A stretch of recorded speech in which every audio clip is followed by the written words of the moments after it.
Amici bellini, allora, no, ma anche amiche belline, Io poi quando dico amici dico tutti, è come dire guys in inglese, no? Perché così si è deciso, società patriarcali, maschiliste, quando c'è un plurale dove ci sta anche un solo maschio e 3 femmine sono tutti amici. Colpa mia, non è colpa mia. Sto un po' così, sto un po' simpatico perché comunque si è vinto, comunque si è saliti in classifiche, abbiamo messo un pochino più al sicuro la Champions, mettiamo le cose in chiaro, pompieraggio generale, perché poi ce ne saltiamo di testa e non così.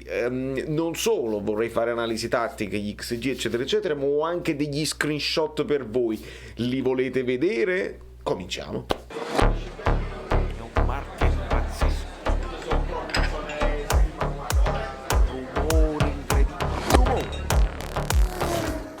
Allora, non rilasciate i like, iscrivetevi al canale se avete piacere, se vi divertite. Dobbiamo un attimino, vedi? Perché ce n'è tante di cose da dire, perché nel primo tempo con una bravam, no? Se permettete, andrei direttamente alla questione campo per cercare di vedere un pochino posizioni medie eccetera eccetera e che cosa non ci è piaciuto, almeno a me non è piaciuto nel primo tempo. Molti errori individuali, molti errori in appoggio e ci siamo, ma più che altro se vedete la formazione come ve l'ho messa, Zielinski era molto meno sottopunta del solito ed si è creato poi anche per questo questa distanza tra Osi, perché vedete bene, Osi qui, Zielinski accompagnava molto, e questo però c'è un pro e un contro che io intuisco, poi io non so niente, io non ho studiato niente, io intuisco, se poi dico una stronzata, Spalletti viene e mette il dislike. Insigne l'ho visto molto spesso finire anche a destra e l'abbiamo sempre considerato questo un pestarsi un po' i piedi con Zielinski. Ora la domanda che dovete fare a Spalletti in conferenza non è il carattere, tu a Spalletti in conferenza, se mi vuoi far arrizzare a me, tu gli devi dire, ma Zielinski un pochino più arretrato. È una questione che non era in gran condizione perché probabilmente l'ho visto un po' stanco. Era per aiutare un po' il centrocampo, per non avere inferiorità numerica con i centrocampisti della Lazio, o per dare anche un po' più di spazio ad Insigne che se si accentra può riempire un pochino di più l'aria e prendere qualche pallone a rimorchio che Osimhen ha creato lo scompiglio e quindi non si pesta più i piedi con Zielinski che sta qua, visto che anche Politano tende ad accentrarsi e va a finire che affossiamo tutto? Domanda che Valerio Fluido avrebbe volentieri ascoltato, non che posso perché io non sono nessuno, ma ascoltato da qualcun altro. Non fa niente, ce lo chiediamo noi tra di noi e la community si risponde, perché Zielinski era un pochino più basso. Insigne ha potuto fare un pochino più il gioco un po' a tutto campo con Mario Rui che poteva accompagnare bene eccetera eccetera, e su questo non c'è dubbio. Poi si può ragionare sulla posizione di Demme, un po' più basso di Fabian un po' così, insomma somigliava più a un 4-3-3 e io in reaction l'ho chiamato 4-5-1 perché l'ho visti scollati e non mi è piaciuta questa cosa qua. Questo in primis per quanto riguarda le posizioni medie del primo tempo dove c'è una sbavatura di Lorenzo all'inizio su Zaccagni e si arriva a un mezzo tiro che non ho scritto nemmeno, poi c'è un tiro di Osimhen parato perché c'è sempre questa tendenza ad allargarsi per prendere lo spazio per il tiro e quindi il tiro è di facile lettura. Luis Alberto, gol mangiato, bisogna essere onesti. Immobile fuori, e su Immobile vi faccio vedere il primo screenshot perché sì, è vero che magari la Lazio può recriminare perché tante occasioni anche pulite eccetera eccetera, però va già a fare una cosa anche in difesa di Di Lorenzo, che non è un robot e qualche spavatura può anche farla dopo 3500 minuti così. Vedete questo screenshot che ho scelto perché Immobile che riceve palla credo sempre da Luis Alberto con quel lob, perché si dice lob, no lobot, lob, no boa, no boa, e Di Lorenzo fa un intervento, ci crede, lo segue e fa un intervento per cercare il pallone dove non prende il pallone, non prende Immobile ma lo disturba e non gli permette di fare un tiro pulito verso Spina che era in uscita a metà. Questa cosa qua di Di Lorenzo va sottolineata.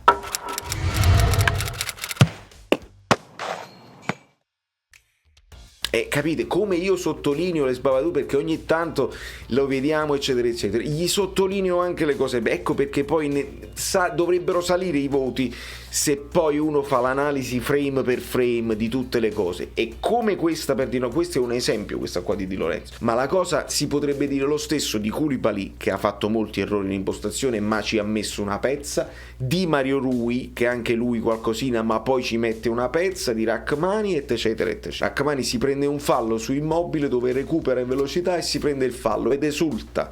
Koulibaly se la prende con Rrahmani in un'altra occasione perché Rrahmani doveva stare dietro e Koulibaly aveva tentato l'anticipo. Piccole sbavature di difesa che però ci hanno fatto vedere che non siamo robot, siamo umani, siamo un po' in affanno e lo dobbiamo dire, però c'è la volontà anche di metterci una pezza, e questa volontà di metterci una pezza l'ho vista anche col Barcellona, quindi apprezzo tantissimo l'atteggiamento dei ragazzi in questo periodo. Questo è il primo screenshot e lo mettiamo da parte. Continuando con le azioni, insomma un pochino la cronaca della partita, quello di Immobile fuori l'abbiamo visto, il tiro di Anderson alto, c'è un tiro di Insigne deviato, quella là, fallo di mano, qualcuno aveva detto, anche lì mezzo replay non è chiaro, però Insigne stesso fa l'ok e dice scusa, una reazione così, quindi anche secondo Insigne non era fallo di mano. Molto fair play ieri in campo, a parte quella spinta su Rrahmani non simulare, mi è sembrato molto fair play, l'arbitro che sorrideva, tutti amici eccetera eccetera, bello anche questo. Tiro di Immobile alto, Zielinski da fuori parato, Fabian gli cede il pallone perché Fabian era chiuso, poi Savic parato da Ospina, serpentina di Savic e Ospina la para bene a terra, quella sembra niente ma insomma poi era una parata importante, e anche un tiro di Immobile centrale. Questo è il primo tempo che porta, se vogliamo, perché poi se andiamo a vedere gli XG così al volo, come già fa così, poi devo cliccare qua e si vedono, e ve lo faccio vedere in un modo ancora più innovativo perché non ve l'ho fatto mai vedere così. Vedete i pallini grandi e vi spiega anche chi sono e come sono e quanto valgono, così è ancora più interessante. Ci vuole il tempo, però ci vuole un po' il che fa. Insomma, l'azione di questa qua, Milinkovic, che vi ho appena detto di Milinkovic-Savic, era uno 0,40, cioè si crea un XG alto per la Lazio per quell'occasione lì, perché quasi a tu per tu col portiere, un po' defilato di sinistro, parata, safe shot 0,40. Il gol che fa Pedro è un gol di difficilissima fattura, 0,05. Indovinate i gol, quelli là del Napoli, le due stelline qua? Siete pronti ad indovinare? Se quello di Pedro è 0,05, il gol di Insigne che cos'è? Bravi, 0,03, assist di Elmas. Il gol di Fabian, voi potrete pensare, lo stesso, 0,03. Quindi gol difficilissimi che non fanno salire gli XG del Napoli, che si ferma a 0,85.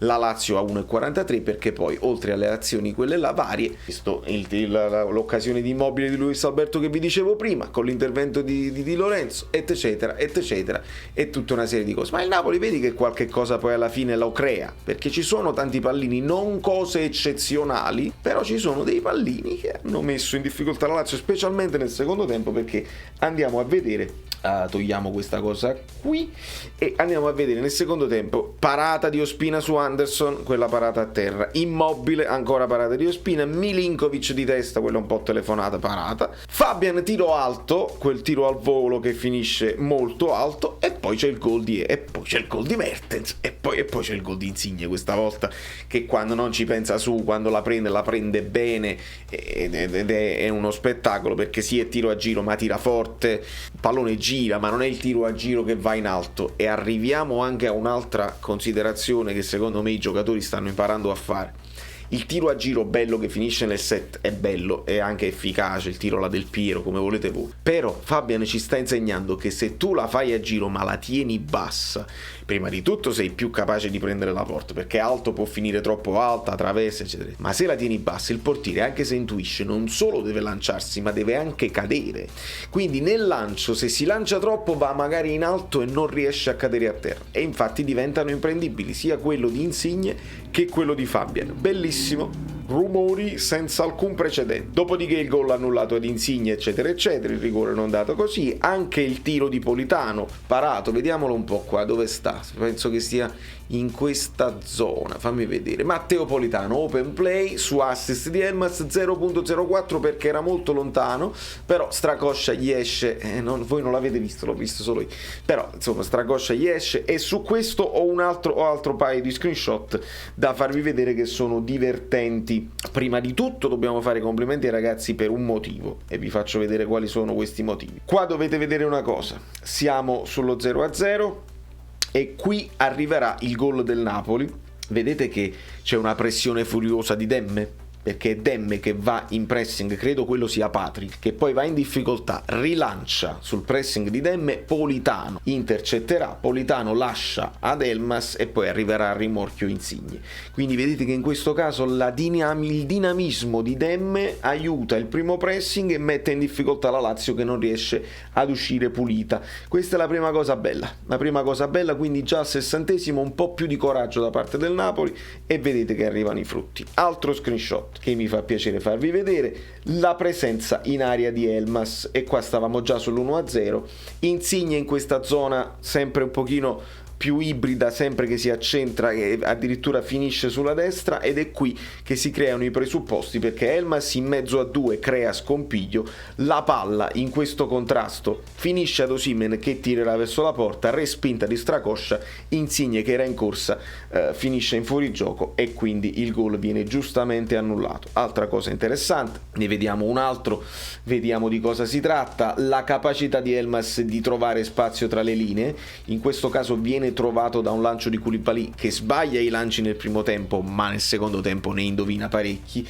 e quindi Elmas, come vedete, trova lo spazio in mezzo, e questo poi porterà Elmas a fare l'assist potenziale per Politano, che vediamo in questo screenshot qui, che a tu per tu praticamente con Strakosha. Qui Politano fa bene a tirare. In un mondo ideale, era in corsa, era complicata, però in un mondo ideale uno la alzi e quindi lo scavalchi, perché è in uscita quasi al limite dell'area, se riesci a scavalcarlo con uno scavino così. In un altro mondo ideale, se vogliamo, ma non è che me la vedo, ma sarebbe stata una finezza proprio da urlo. Guardate che Osimhen segue sempre, Osimhen non può non seguire questa azione, e quindi Politano, se avesse con la coda dell'occhio sentito il compagno, la metti di destro là e Osimhen deve tirare praticamente a porta vuota. Ma queste sono quelle sottigliezze con il senno di poi. Altra cosa che mi fa piacere farvi vedere, non posso allargarla tutta perché quello che vi voglio far vedere, anzi lo faccio adesso, la sposto, a parte il movimento del corpo di Fabian su questo passaggio per Mario Rui. Qua siamo già dopo il gol di Pedro, quindi all'89esimo il Napoli ci crede davvero, ed è lampante come ci crede, perché guardate Mario Rui come sta alto, Insigne sta più dentro come è giusto, Osimhen al limite dell'aria, Elmas aiuta Osimhen, quindi Elmas veramente sotto punta e seconda punta se vogliamo, e guardate chi sta pure così in alto, c'è Di Lorenzo che va a riempire l'area con un ass dietro di lui, Lobotka a fianco a Fabian, e questo è un Napoli che ci crede, questo è un Napoli che dice io non mi arrendo anche se è l'89esimo, voglio vincere piuttosto che pareggiarla questa partita, voglio dare un segnale. E poi nel finalissimo, anche perché poi da quello poi scaturiranno altre occasioni, nel finalissimo vi faccio vedere anche questa cosa, sì è Fabian che si coordina benissimo, ma nel replay io vi devo far vedere Mario Rui che ancora una volta aveva continuato a seguire l'azione e sul movimento di Insigne aveva costruito la sovrapposizione.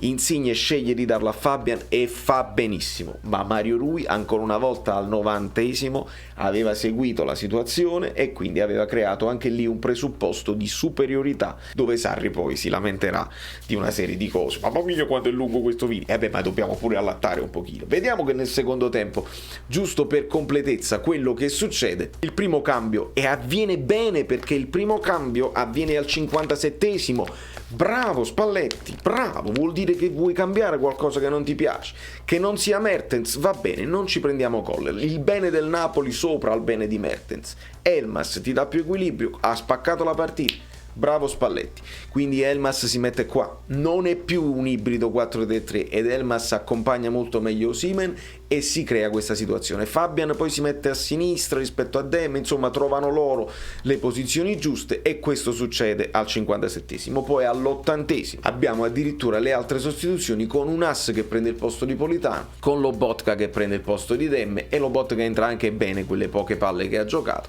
e poi nel finalissimo andrà Juan Jesus a riempire un pochino l'area con centimetri, magari si sposta Mario Rui là, ma veramente sono sottigliezze, sono cose miserabili. Da New York, Valerio Fluido e tutto, vi è piaciuto? Ve lo chiedo alla fine il like, vi è piaciuta l'analisi tattica, vi sono piaciuti gli screenshot, volete qualcosa di diverso, che volete più di questo, ma che cosa vi devo fare? Vi posso parlare di musica probabilmente più in là, ma vediamo prima di fare qualche intervista, perché secondo me se ci riesco, se il che fare me lo fa fare, da New York Valerio Fluido è tutto, ma solamente per oggi, poi dopodomani aumentiamo la cosa, martedì pazzeschi. Ciao, sono Saveria Solida. Se arriviamo a 15.000 iscritti su YouTube è una cosa di cortesia, ma secondo me dovreste seguirlo anche su Instagram, @ValerioFluido. Fa tutte queste cose cretine. Sei iscritto pure a TikTok. Non di più, dai, basta, sei cringe. Quante cose.